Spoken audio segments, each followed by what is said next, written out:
Sa mga nagdaang buwan, tinatarget ng Ukraine ang langis at gas ng Russia at nagiging epektibo ito. Patuloy na tinatarget ng Ukraine ng drone ang mga oil refinery ng Russia, kasabay ng pag-atake sa mga pantalan at infrastruktura ng transmisyon ng langis.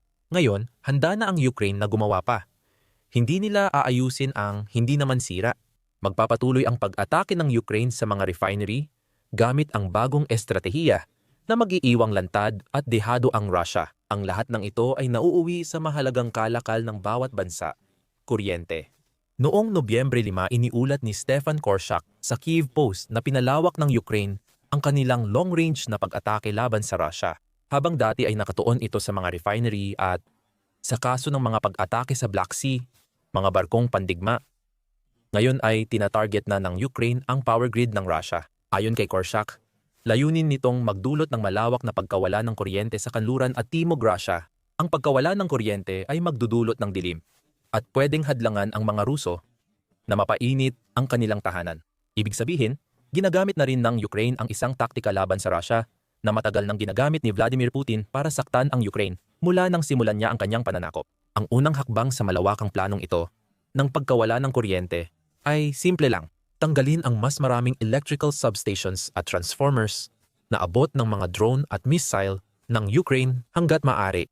Ayon kay Korshak, binobomba ng Ukraine ang Kremlin para sirain ang power grid ng Russia at magdulot ng blackout sa mga industriya at lungsod. Pinalawak ang target mula oil at gas infrastructure, pati na rin power substation at transformer sa timog at kanlurang Russia. Pero bakit nga ba ang dalawang kagamitang ito ang particular na tinatarget? Ang dahilan ay pareho silang may mahalagang papel sa pagtiyak na maipapadala ang kuryente sa buong Russia.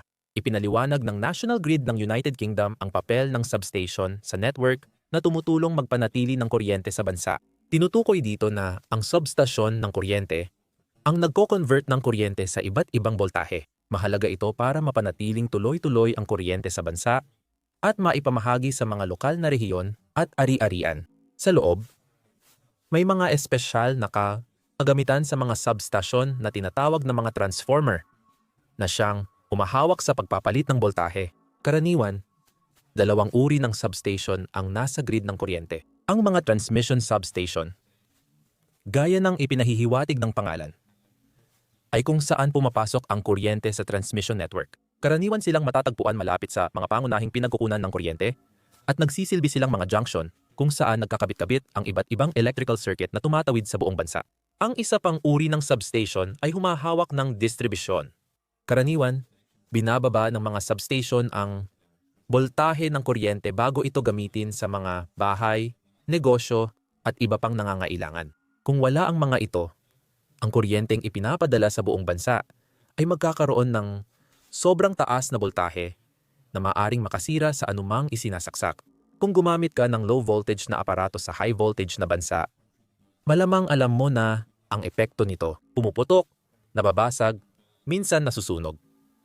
Napag-usapan na rin natin ang ginagawa ng mga transformer. Ang mga aparatong ito ay nasa substation at kailangan para sa pagpapalit ng boltahe. Isipin mo sila bilang mga converter na ginagawa ang kuryente na magagamit ng pangkaraniwang tao. Ginagamit ang mga transformer para itaas ang boltahe at bumaba ang kuryente. Problema ang mataas na kuryente dahil nagdudulot ito ng mas malaking pagkawala ng init habang dumadaan ang kuryente sa isang kable. Kahit sa basic na antas, ang pagkawala ng transformer ay magdudulot pa rin ng kahit maliit na pinsalang pinansyal sa digmaan. Gayunpaman, napakahalaga ng dalawang kagamitang ito sa infrastruktura ng enerhiya ng Rusya. Kung wala ang mga ito, mawalan ng kuryente ang maraming rehiyon sa Rusya.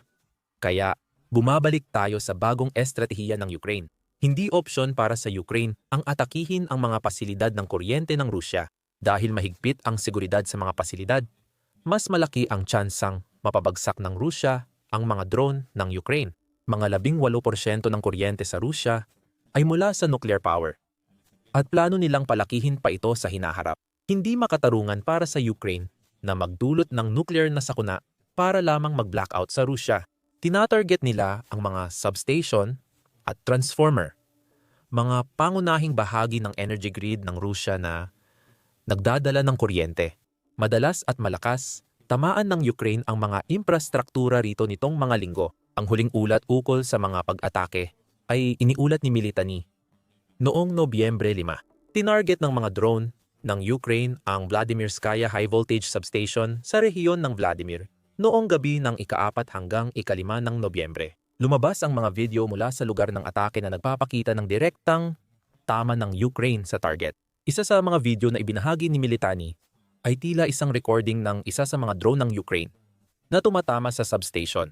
Narinig namin ang ugong ng drone at isang pagsabog sa likod ng bakod na malamang nagbabantay sa substation. Ayon kay Militani, may mahalagang dahilan kaya tinarget ng Ukraine ang substation na ito. Ang Vladimirskaya Substation ay pangunahing pasilidad ng enerhiya sa rehiyon na may kapasidad na 4,000 at 10 megavolt amperes. Ang substation ay mahalagang sentro na pinagmumulan ng maraming 100 at 17,000 at 50 kV transmission lines para sa regional power grid. Ayon sa outlet, mahalaga ang matatag na operasyon nito sa pagiging maaasahan at balanse ng kuryente sa Rusya. Dagdag pa, hindi ito unang beses na tinamaan ng Ukraine ang substasyon na ito. Inatake rin ito noong Oktubre 31. Kung nagawa sanang ayusin ito ng Rusya sa loob ng wala pang isang linggo, pinilit lang sana ng Ukraine na bumalik ang mga manggagawa ng bansa sa pinanggalingan nila. Ayon sa Kiev Post, kakaunti lang ang depensa ng himpapawid ng Rusya sa mahina at madaling tamaang substasyon. May ilang mahihinang putok ng anti-aircraft na naabutan ng mga drone ng Ukraine. Yun lang. Nabanggit namin na maaaring hindi maatake ng Ukraine ang mga pasilidad ng kuryente ng Rusya. Ipinapakita ng mahinang depensa ng Vladimirskaya Substation kung bakit ito ang target ngayon sa grid ng kuryente ng Rusya. Mas madali silang atakihin at nakakamit pa rin ng Ukraine ang parehong resulta. Ayon kay Korshak sa Kiev Post, ang pagkawala ng substation ay malaki ang epekto sa libu-libong tao. Sabi niya, ang substation ay naglilipat ng kuryente mula sa Volga Hydroelectric Power Plant, Kalinin Nuclear Power Plant at Kostroma Plant ng Russia. Ilang planta ang nagbibigay ng kuryente sa isang substation. Dahil kay Vladimirskaya, may kuryente ang mga rehiyon ng Vladimir at Ivanovo na posibleng makaapekto sa kabuuang populasyon, hindi bababa sa 700 at 50,000. Ang Vladimirskaya Substation ay nagseserbisyo rin sa Greater Moscow Power Grid. Dagdag pa ni Korshak, malamang na ginamit ng Ukraine ang kanilang Bobber long-range drones para sa pag-atake sa Vladimirskaya Substation. Ang drone na unang lumipad noong 2023 ay ginagamit ng pangunahing direktorato ng intelihensya ng Ukraine. Isa ito sa unang kilalang unmanned aerial vehicles ng bansa. Sa claw nito ay 600 hanggang 1,000 kilometro o 300 at 70 hanggang 600 at 20 milya depende sa variant. May Kezuquam 6-shape charge ang bobber na dinisenyo para tumagos sa matitibay at armadong ibabaw. Noong Hulyo, in-update ng Ukraine ang drone gamit ang bagong control system para magmukhang first-person view na drone. Ito marahil ang dahilan kung bakit ginagamit ang bobber o beaver sa mga ganitong tumpak na pag-atake. Hindi mahalaga sa Russia kung anong ginamit ng Ukraine. Ang mahalaga ay ayusin nila ang nasirang substation. Malinaw kung bakit naging target ng Ukraine si Vladimirskaya noong Oktubre 31 at Nobyembre 5. Sinabi namin sa simula ng video na ang mga pag-atake sa substation ay bahagi ng bagong estratehiya, pero dapat ay mas marami pa. At talagang marami pa. Ipinunto ni Militani na ang nangyari sa mahalagang substasyon ng Russia noong Nobyembre 5 ay hindi isang hiwalay na insidente. 2 araw bago ang pag-atake, iniulat ng outlet na 15 beses umatake ang Ukraine sa loob ng 15 araw sa sistema ng kuryente ng Russia na nagbawas ng 4% sa power generation nila. Sa proseso, hinuhulaan namin na ang pag-atake sa Vladimirskaya ay nagpapataas nito sa hindi bababa sa 16 sa loob ng 17 araw o maaaring 16 sa 16 dahil nagsimula ang pag-atake noong gabi ng Nobyembre 4. Malakas ang tama ng Ukraine sa power grid ng Russia at may epekto ito. Halimbawa, ang pag-atake sa Vladimirskaya noong Oktubre 31 ay nagdulot ng pagkawala ng kuryente sa 3,000 at 1,000 Ruso at nagbaba ng boltahe sa Moscow ng 10%. Sa Nizhny Novgorod, kung saan tinamaan ng Ukraine ang Arzamatskaya Substation, 50,000 consumer ang nawalan ng kuryente. Ang pag-atake ay may layuning militar. Dahil ayon kay Militani, Bumaba ng 25% ang produksyon ng bala sa rehiyon. Ang pag-atake sa Voronezh ay nagdulot ng pagkawala ng kuryente sa 15,000 tao at 40% ng mobile network sa rehiyon.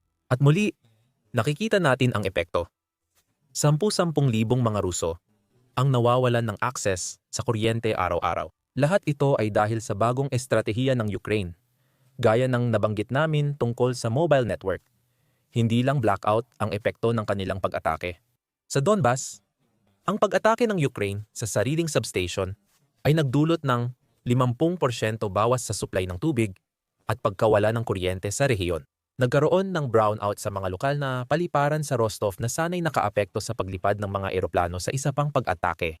Malinaw na may layuning militar ang mga pag-atake sa substation at transformer, pati na rin ang pagdulot ng kaguluhan sa sibilyan.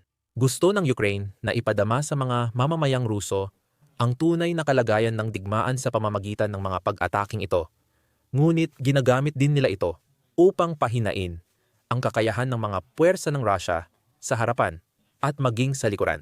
Mas malawak ang pananaw ni Korshak sa mga pag-atake sa substation ayon sa kanyang artikulo sa Kiev Post. Sabi niya, binilang ng outlet ang mga pag-atake ng Ukraine sa halos isang buwan. Hindi lang sa 15 araw. Ipinapakita ng resulta na matibay na ang estratehiya ng Ukraine. Simula Oktubre 13 ayon sa Kiev Post, naglunsad ang Ukraine nang hindi bababa sa 29 na pag-atake na tumatarget sa power grid ng Russia o mga sinakop nitong teritoryo. Ayon kay Korshak, kadalasang target ng mga pag-atake ang madaling magliyab na bahagi ng transformer station para magsimula ng sunog. At dito natin makikita ang pagbabago, o marahil mas tama, ang ebolusyon ng estratehiya ng Ukraine sa paggamit ng mga long-range drone.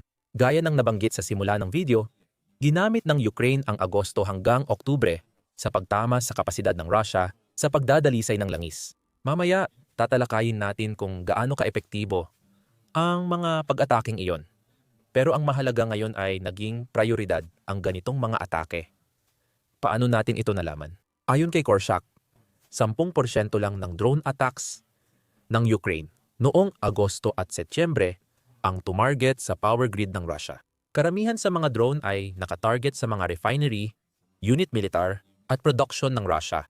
Simula Oktubre 13 napansin ni Korshak ang pagbabago. Naglunsad ang Ukraine ng 76 na pag-atake, 29 dito ay tumama sa power grid infrastructure. Mahigit 1/4 ng drone ng Ukraine ay tinatarget na ang mga substation at the transformer. Mula 10% ilang buwan na ang nakalipas. Ipinapahiwatig nito na itinaas ng Ukraine ang infrastruktura ng power grid sa listahan ng mga prioridad nito. Hindi ibig sabihin nito na sumusuko na ito. Tuloy pa rin sa 76 na pag-atake sa power grid, 20 ang sa refinery kaya may 47 pang pag-atake na tumatarget sa refinery at iba pang target na tutok ng Ukraine bago Oktubre. Ang sinasabi natin dito ay mukhang nagtakda na ang Ukraine ng pamantayan pagdating sa mga pag-atake nito sa mga refinery. Dinadagdagan pa nila ngayon ang pag-atake sa mga substation ng Russia na makakasakit sa Russia. Mararamdaman ng mga mamamayan ang sakit.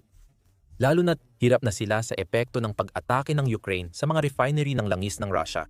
Ayon sa United 24 Media, tinamaan lang ng Ukraine ang 21 sa 38 pinakamalalaking oil refinery ng Russia mula Enero hanggang sa katapusan ng Oktubre 2025. Nakakagawa ito ng 48% mas maraming matagumpay na pag-atake sa sektor ng pagre-refine ng Russia kaysa noong 2024 at may ilang buwan pa na natitira para makapagsagawa pa sila ng mas marami pang pag-atake. Marami sa mga refinery na tinatarget ng Ukraine ay tinatamaan ng paulit-ulit sa mabilisang pagkakasunod-sunod. Sinadyang hakbang ito para pahirapan ang Russia sa pagkukumpuni at pagpapatakbo muli ng mga refinery. May pagkakahawig ito sa pag-atake sa Vladimirskaya substation na 2 beses tinarget ng Ukraine sa isang linggo. Mukhang naging plano ng Ukraine ang mga pag-atake sa refinery para sa long-range na estratehiya. Balikan natin ang epekto ng mga atake sa mga refinery. Ayon sa United 24 Media, halos 40% ng kapasidad sa pagre-refine ng Russia ay nawala na pagdating ng Oktubre. Kaya bumaba ang produksyon ng gasolina.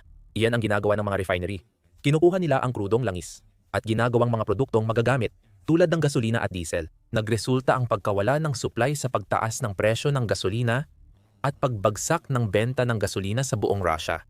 Halimbawa, bumaba ng 200 at 32% ang export sa Black Sea at Azov Sea noong Setyembre kumpara sa nakaraang buwan.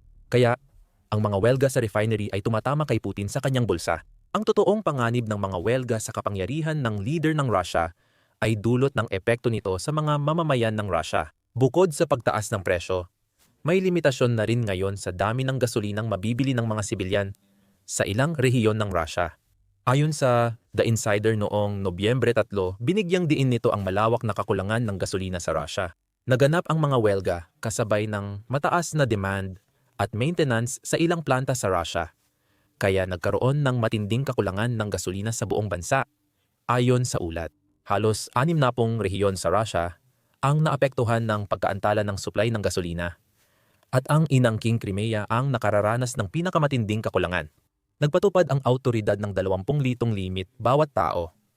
Kaya nagkaroon ng panic buying, mahabang pila, at pagnanakaw ng gasolina. Nagdesisyon ang lokal na opisyal na ipako ang presyo sa loob ng 30 araw.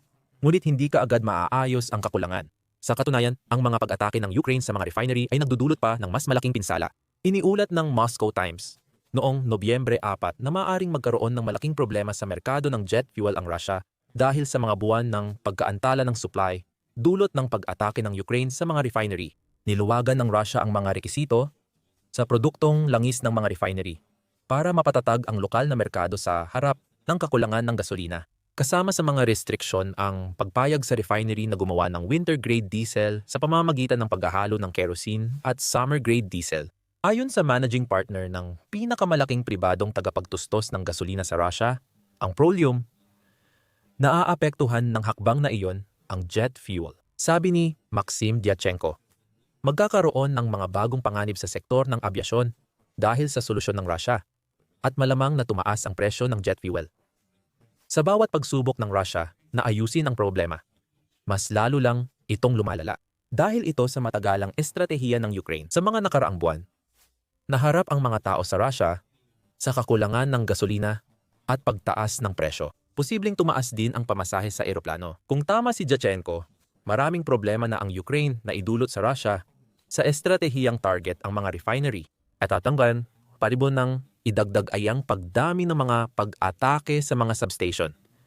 Dahil sa mga blackout, nagdudulot ang mga pag-ataking ito ng problema sa buong Russia. Maraming tao sa bansa ang posibleng makaranas ng krisis sa kuryente at init, bukod pa sa problema sa gasolina. Lahat ito'y nagpapataas ng presyon. At itong presyong ito, ang inaasahan ng Ukraine na babalik kay Putin bilang tugon sa pagsisimula niya ng digmaan sa Ukraine. Ang dagdag na kakaibang twist sa kwentong ito ay mukhang naghahanap din ang Ukraine ng kaunting paghihiganti laban sa Russia sa pamamagitan ng pag-atake nito sa mga substation. Simula ng digmaan, palaging tinatarget ng Russia ang energy infrastructure ng Ukraine tuwing taglamig, pati ngayong 2025. Simula Oktubre, sabi ni Korshak, inilipat ng mga tagaplano ng aerial strike ng Russia ang focus nila sa mga substation ng Ukraine. Naramdaman na ang epekto sa Kiev, Kharkiv, Dnipro, Poltava at ilang rehiyon sa Ukraine. Ang Ukraine ay nagbabalik lang ng sarili nitong gamot sa Russia. Sa pagkakataong ito, malinaw na sinabi ni Presidente Volodymyr Zelensky ito sa isang vlog noong Oktubre 6. Ayon kay Zelensky, hindi nauunawaan ng mga Ruso ang halaga ng mga blackout at hirap na dinaranas ng mga tao sa Ukraine sa digmaan. Aniya, dapat maramdaman ng Russia ang kapalit ng mga ito. At gumaganti ang Ukraine sa pag-atake sa target militar at mga pasilidad ng enerhiya na nagbebenta ng kanilang mga pinagkukunan ng enerhiya. Nagbebenta ang Russia ng sarili nitong mga pinagkukunan ng enerhiya at ginagamit ang perang iyon para lamang sa digmaan. Kaya gumagawa ang Ukraine ng makatarungang hakbang. Ang layunin ng Ukraine, gaya ng sinabi namin kanina, ay lumikha ng malawakang pagkawala ng kuryente sa timog at kanlurang bahagi ng Russia. Kaya nitong tamaan ng Moscow, tulad noong Nobyembre, isa nang magdilim ang mga kalsada ng kabisera ng Russia dahil sa drone ng Ukraine. Mas maganda kung ganoon. Ang lungsod na iyon ay maaring makaranas ng temperatura na bumababa hanggang 14 degrees Fahrenheit tuwing taglamig na malayo sa punto ng pagyeyelo. At iyan ang uri ng lamig na ayaw maranasan ng sinumang Ruso kapag nawalan sila ng kuryente. Ang tanong ngayon, Aling panig ang unang susuko sa laban ng mga power grid? Maaaring Rusya ang sagot. Ayon sa artikulo ng Medusa noong Oktubre, natutunan na ng Ukraine mula sa mga nakaraang pag-atake ng Rusya tungkol sa blackout strategies. Ngayong taon, mas handa na ang Ukraine para sa panibagong serye ng mga pag-atake. Nag-ipon sila ng generator at baterya, suportado ng kanluran, at nagtalaga ng kakayahan sa pagkukumpuni base sa nakaraang karanasan. Ginawa na nila ang lahat para maghanda sa susunod na tangka ng Russia sa power grid, ayon sa ulat. Sinabi rin na mas pinaigting ng Russia ang mga pag-atake na posibleng magdulot ng problema, ngunit may tanong na hindi sinagot ni Medusa. Handa ba ang Russia kung gagamitin ng Ukraine ang sarili nitong pag-atake laban dito? Ang madalas na brownout sa Russia dahil sa bagong estratehiya ng Ukraine ay nagpapakita ng kakulangan sa kahandaan nito. Isinasagawa na ang pagkukumpuni, ngunit maaaring maubusan ng Russia ng piyesang kailangan para mapanatiling gumagana ang mga substasyon nito. Kung mangyari iyon, maaaring maging permanente ang pagkawala ng kuryente at hindi tiyak kung may sapat na backup ang Russia para malampasan ang unos. Habang nagpapatuloy ito, magpapatuloy ang Ukraine sa pag-atake sa mga refinery at maaaring tumutok sa ibang target sa mga susunod na buwan. Isang tiyak na bagay, magiging mahirap ang taglamig na ito para sa Russia. Hindi komportable ang salitang ilalarawan sa nararamdaman ngayon ng isa sa pinakamalaking tagagawa ng eroplano sa Russia. Nagtagumpay ang Ukrainian hacker sa operasyon na nagbunyag ng lihim na impormasyon na tinatago ng kumpanya at Russia. Lubos na napahiya ang Russia dahil sa pagtagas ng impormasyon, kaya nakakailang panoorin. Gaya ng malalaman mo kapag pinanood mo ang aming video. At kung gusto mong makakita pa ng mas maraming video tungkol sa tagumpay ng pinakabagong deep strike strategy ng Ukraine, huwag kalimutang mag-subscribe sa The Military Show para sa araw-araw na update tungkol sa digmaan. At maraming salamat, gaya ng dati, sa panunood.